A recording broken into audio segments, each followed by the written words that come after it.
Welcome sa Durs 2.0. Fresh at nagbabagang happenings bang hanap mo? Mga padabarkads man yan o mga trending topics? Pwes, sagutin natin yan. Kaya naman isubscribe nyo na ang ating channel para sa mga nagbabagang balita everyday.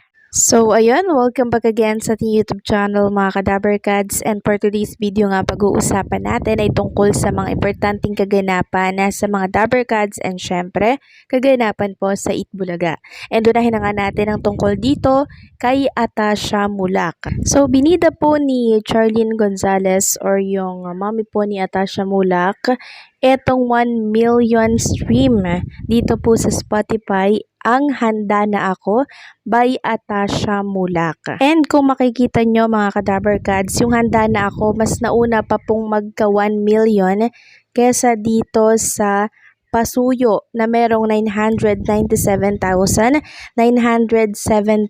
So talagang umangat po itong Handa na Ako na kung saan ay bago pong single ni Atasha Mulak. So talagang all out support ang mommy niya, ang daddy po ni Atasha Mulak dito po sa mga achievement ng kanilang anak. Kaya naman congratulations kay Atasha. Samantalang si Andres Mulak naman, inilabas na po ang official music video para po sa kantang Ikaw ang Miss Universe ng buhay ko na inaalay niya po sa kanyang mommy na si Ma'am Charlene Gonzalez. So meron itong 126k views 3 days ago. Dito po yan sa YouTube.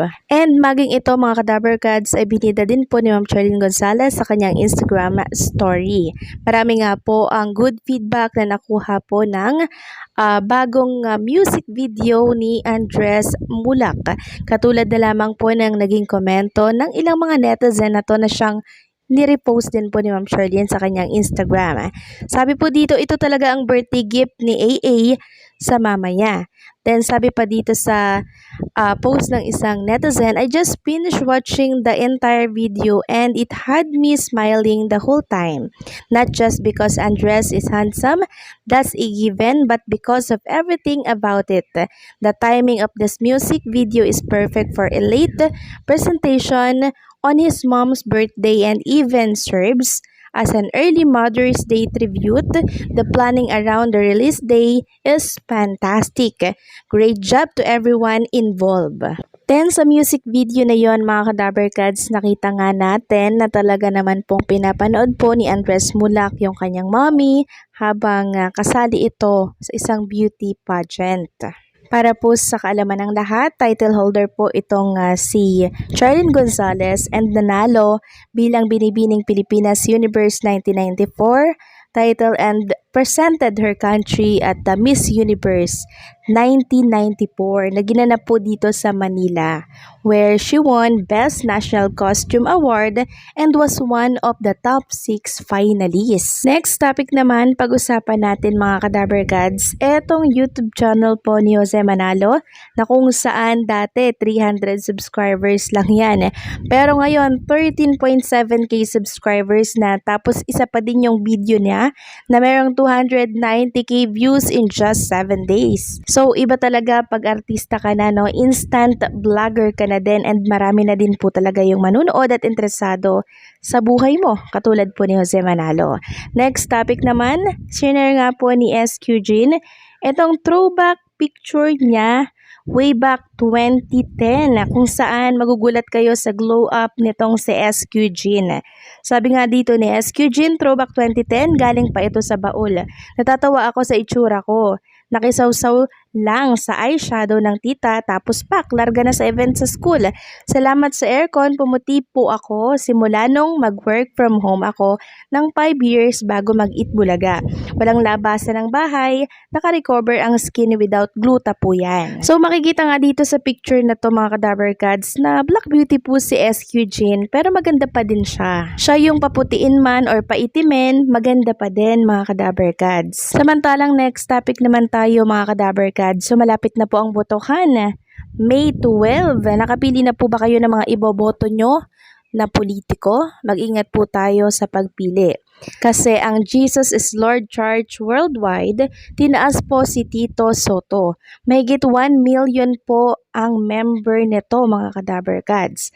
Sabi nga dito, inilabas ng relihiyosong grupo na Jesus is Lord Church Worldwide ang inisyal na listahan nito ng mga iniendorsong kandidato bilang senador.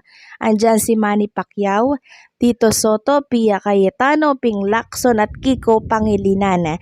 Ayon daw po sa GIL, patuloy ang deliberasyon nito at ilalabas ang ikalawang listahan ng mga kandidato sa mga susunod na araw. And pag-alaman nga natin na meron po itong over 1 million members across 60 countries, primarily in the Philippines and Asia. Next topic naman, pag-usapan natin ang tungkol dito sa nakakaiyak, nakakagulat lang na post nitong si Mayor Vico Soto. Way back nung nakaraang taon pa to mga Kadaber Gods Pero nakita ko kasi dito na ang plano niya po sa 50th anniversary ng Itbulaga ay ando doon daw siya at manonood daw po siya ng live. Magiging live audience daw siya sa 50 years anniversary ng Itbulaga.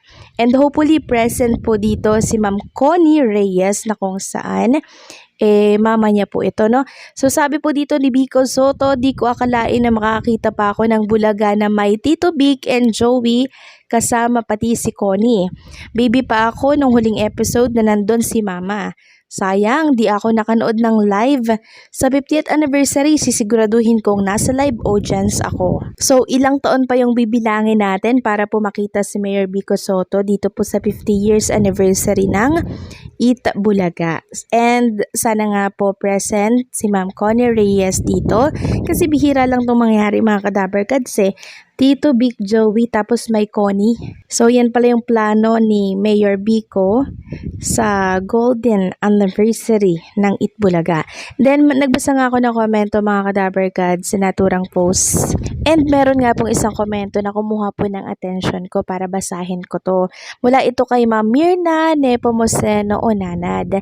Sabi niya, natuwa ako nang biglang bumulaga ang isang hinahangaan ko sa Itbulaga. Nasubaybayan ko yan dahil solid Itbulaga 70 years old na ako at di kompleto ang tanghalian namin ng asawa ko na di panoorin. Maganda at mabait si Miss Connie Reyes.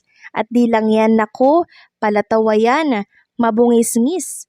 Mahawaan ka talaga kapag tumawa yan. Best friend niya si Miss Helen Veliatina Revilla. Si Miss Connie makajos kaya mabait, sobra ang mabait. Nakakamiss din yung iba na dati ng host ng IB gaya nila Ruby, Jimmy, Aisa, Francis Magalona, Miss Clarete. Sana balang araw pagsapit muli ng anniversary ng IB ay gulatin nyo muli kami gaya ng ginawa nyo sa idol ko na si Miss Connie. Imagine 70 years old na ako, solid pa rin sa Itbulaga. Dati kasama ko tuwing tanghalian si Mr. ko habang kumakain, nood ng EV. Yun ang aming libangan tuwing tanghali. Di kompleto ang araw talaga kapag di ko makapanood ng EV. Yung nagbigay ligaya sa amin na dalawa ni Mr. dahil kami lang na dalawa sa bahay. Ngayon, nag-iisa na lang akong nanonood dahil wala na si Mr. Nasa heaven na, sigurado tuloy pa rin ang panonood nun. Dahil solid talaga ang EB, walang lipatan, malungkot dahil wala akong kasama tuwing humahalakha kapag nagpatawa na ang mga Dabber Cards.